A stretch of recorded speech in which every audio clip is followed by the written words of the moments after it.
We have all heard of the Civil War and the bloodshed-filled stories that took place during it. But what was it like to be just a normal man who decided to join the war as a soldier? And more importantly, why would somebody join the war, whether Union or Confederate? These are the questions we will be exploring in depth, trying to find the key to unlocking the mind of a soldier.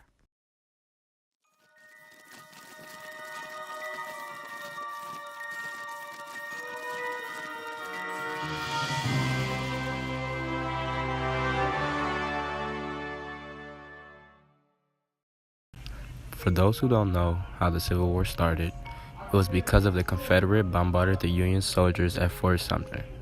This event happened on April 12, 1861. Here's why this happened. It was because of the election. At this time, the 16th president was elected. It was an anti-slavery Republican named Abraham Lincoln. Lincoln's goal was to free as many slaves as he can, which was the 13th Amendment, also known as the Emancipation Proclamation. Southerners knew that this was bad for business, so they decided to go against him and whoever supports him. His election made 7 southern states divide from the Union and create the Confederate States. Down the line, more states joined the Confederates, which then created the Union versus Confederates. These events led to the Civil War.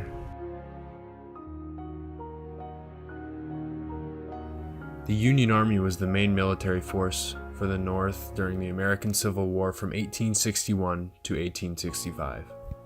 The Union Army consisted mainly of volunteers willing to fight for their country. As most know, the Union Army ended up defeating the Confederate Army during the Civil War and preserving the Union. In 1863, the government established the Bureau of Colored Troops.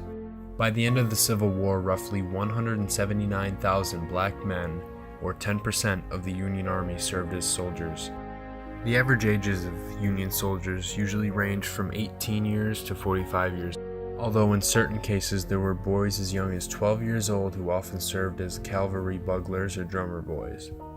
A lot of the Union soldiers had been farmers before joining the Army, and a lot of the other soldiers that weren't farmers had a wide variety of expertise and occupations.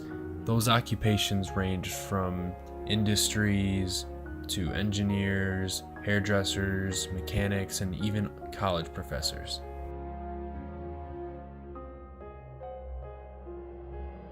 The average Confederate soldier joined the war effort because they felt that they had needed to fight off the Union from taking their land and their homes.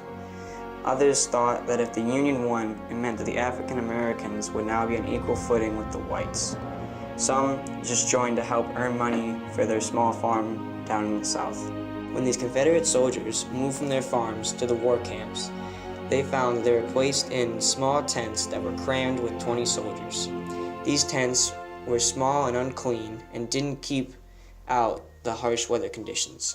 In the winter, they tried to make log cabins to stay warm, but since the South was undersupplied, they didn't put chimneys in these log cabins, so they were unable to start fires and most went cold.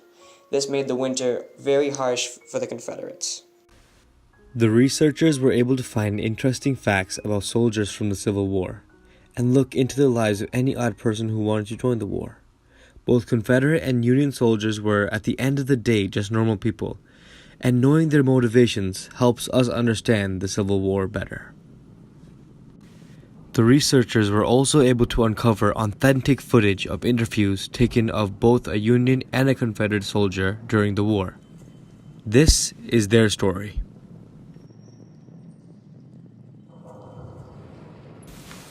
This is Dr. Jones. I'm here with Jonathan Smith. He's a 19-year-old Union soldier from Detroit, Michigan.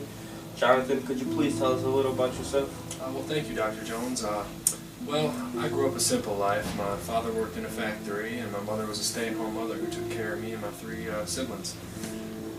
Sounds pretty good. So, I just want to ask you a couple quick questions about so far what's going on. How were you brought into this war? Well, I volunteered, actually. My main goal in life is to preserve the Union. Sounds great. So let me get this straight. You wanted to fight for the Union? Of course. Okay, that's very good. How do you pass your time when you are in the battle? Well, me and the other soldiers usually get together when we aren't moving around or setting up for battle and play card games, board games. We sing sometimes. We do all sorts of stuff. And sometimes orders can take days, weeks, months at a time, so we got a lot of time to do other stuff. Sounds very great. And did you enjoy these board games? Oh yes. That's great. And then what was the food like for you and the other soldiers? Well, it wasn't pretty, but it did the job. We usually got stale bread or salted pork, salted beef, all that good stuff. Did you enjoy that food? Well, I had to. I had no other choice now, did I? No, sir. Okay. So it was nice to talk to you, Jonathan. I got a couple questions I needed to ask you so far about what's going on with the Union soldiers. Sounds like you're a pretty good soldier, got a good head on your shoulder, and you want to win this fight. Yes, sir. All right. It was nice talking to you, Jonathan. You too, Dr. Jones.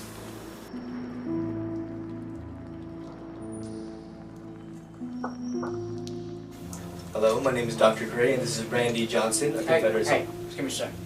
They call me Drunk Randy Johnson, okay? See this flask here? I won this flask in my first battle, took it off a Yankee. Alright? This flask, I don't go anywhere without this flask. They tried to give me a canteen. I don't want a canteen. I asked for a flask. They didn't give me a flask, so I took one. So, for me as Drunk Randy Johnson. Well, Drunk Randy Johnson, that was a wonderful story. Run right into the interview. I want to thank you for joining me here on this interview. And so I want to understand your mindset about being a Confederate soldier. Why did you join the war? What made you join the war? Well, sir, I grew up on a small farm down there in Georgia. And with my dad and my mom, and we were in a very rich folk. We didn't have none of those plantations that other rich folk down here have. But we had two slaves. We could afford them, and it was pretty nice to have us out on the farm. And those Yankees, they tried to come down and tried to take that from us. They want to take our land, take our slaves that we pay for, that we earn, take our property. You know what I'm saying? So my dad, he too old to fight. So I said, Dad, I'll join up for you, and I'll go get them Yankees. We'll win. We'll keep our land. How was life before the war? Bitter. You know, as I see, I lived on a farm, so work life was hard. But me and Bessie here, we were practicing, shooting them rabbits, shooting them turkeys for dinner and such. So I had to do that. I see. That's very good.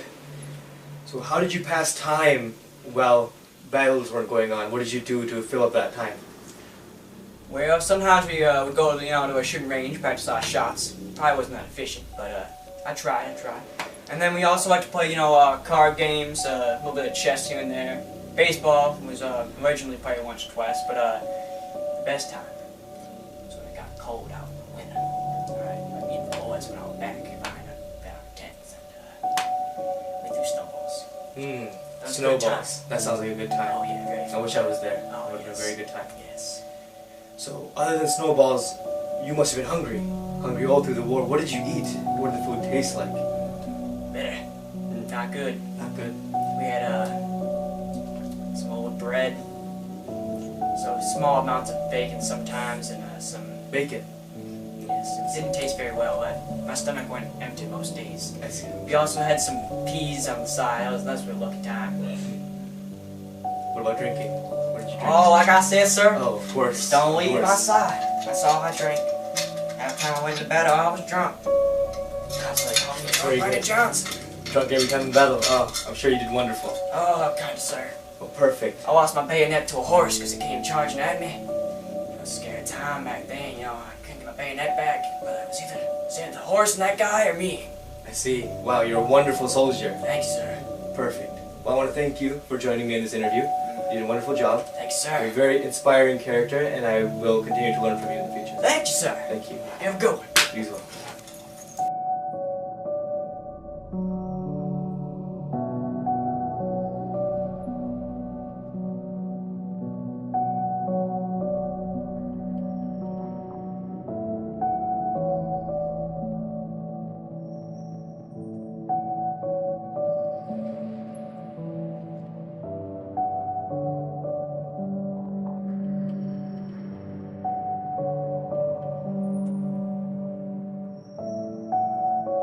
Pretty good soldier, got a good head on your shoulder, and you want to win this fight.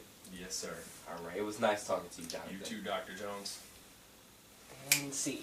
Thank you, sir. Thank you. You have a good one. You as well. He was so sarcastic.